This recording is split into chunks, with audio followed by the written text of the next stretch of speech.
हाँ जोटा हमर कुआ होची जो क्लासरूम भीतर टीचर माने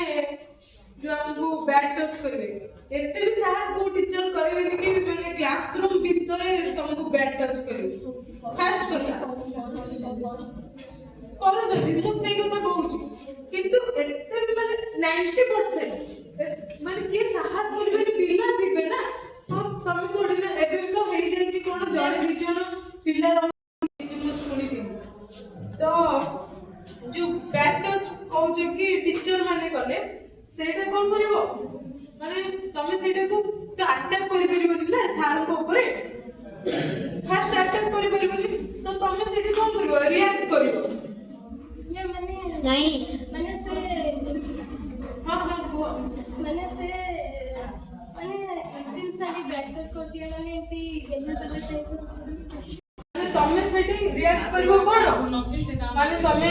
सर मते एटा ठीक लागुनी कहि परिबो सर मते एटा ठीक लागुनी तो आपण टिके डिस्टेंस मेंटेन करंतु आमे आपण पाखु को आसीचु सेडा कथार भी कहियो हुआ हिची कोन एपड गल्ले माइले एपड गल्ले देखैलो ता माने नुह कि हमु की बैक टच करछि आमे आउरी कहबा नाही हमु आउरी बैक टच करो सेडा तो आमे कहि परिबेनी ना तो से क्षेत्र रे तमे पार्टी खोलिबो पार्टी न खोलले आज जाय किछि होबनी तमे जे पन्द किछि न कहि जो से पन्द तम सह दुर्घटना हेई जाइतिबो जोडी तमे पार्टी खोलियो से उठो स्टॉप हेइजो